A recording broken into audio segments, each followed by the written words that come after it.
तांबे के कलश में जल लीजिए।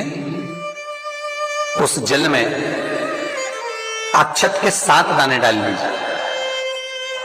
ये जो 7 दाने अक्षत के आप डालेंगे, जो बच्चा पढ़ने में कमजोर हो, विद्या में कमजोर हो, या बुद्धि या विवेक से कमजोर हो,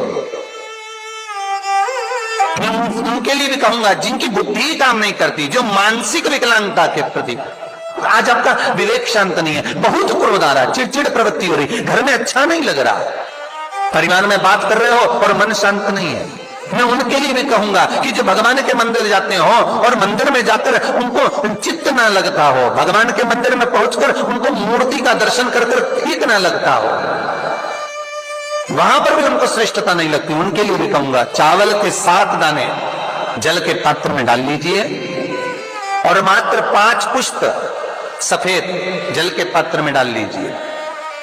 दुर्वा के 3 बट, एक लंबी सी जो दुर्वा होती है, दुर्वा में 3 गांठ पड़े, लंबी डंडी होगी तो 3 गांठ अपने आप आ जाएगी, 3 बट वाली दुर्वा उस जल के अंदर डाल लीजिए और शंकर के मंदिर में जाकर उस जल को समर्पित कर दीजिए। जल समर्पित करना है, ये वाला जो जल चढ़ाएंगे आप शंकर को, जैसे शिवलिंग सामने है और जल का पात्र अपने हाथ में है, तो उल्टा जल चढ़ाएंगे, ऐसे आपकी ओर मुख करा हुआ कलश भगवान शिवलिंग पर आप चढ़ाएंगे उल्टा के बाद, इस तरह। मात्र 15 से 20 मिनट में जिसकी चित्त वृत्ति रमती नहीं हो, शांत नहीं हो रही हो, बुद्धि चित्त ना लग रहा हो, 15 से 20 मिनट में अंतर आ जाए। जिसके घर में अशांति का माहौल है और वो घर में रहकर डिस्टर्ब है, मतलब कि वो घर में परेशान रहता है, चिंता करता रहता है, कुछ ना कुछ दिमाग में चलता है और इसके साथ बहुत ज़्यादा चिड़चिड़ापन करता है, बेमतलब गुस्सा करता है, इसके साथ उसका जो विवेक है वो रमता नहीं है।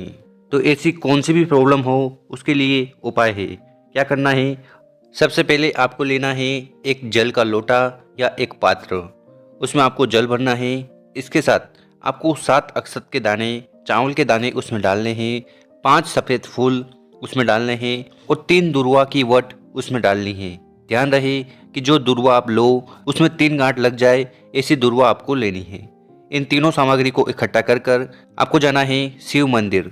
शिव मंदिर में पहुंचने के बाद शिवलिंग के पास जाकर आपको खड़े हो जाना है और जो जल का पात्र आप अपने घर से लाए हो उसको आपको शिवलिंग के ऊपर समर्पित कर देना है।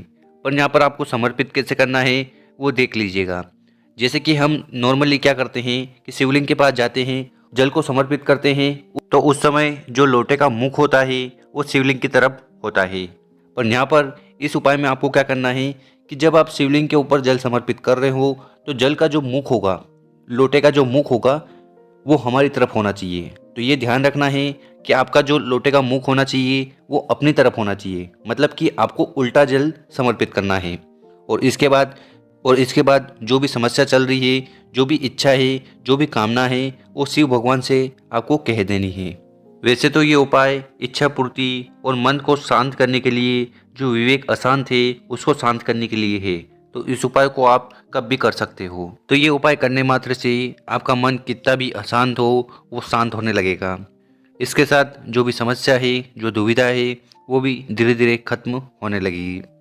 तो इस वीडियो में हमने कोशिश तो करी है ये उपाय बहुत अच्छे से आपको समझाने की। अगर आपको वीडियो अच्छी लगी हो तो उसको लाइक कर दें, चैनल पर पहली बार आए हो तो सब्सक्राइब जरूर कर दें। ओम नमः शिवाय, जय श्री महाकाल।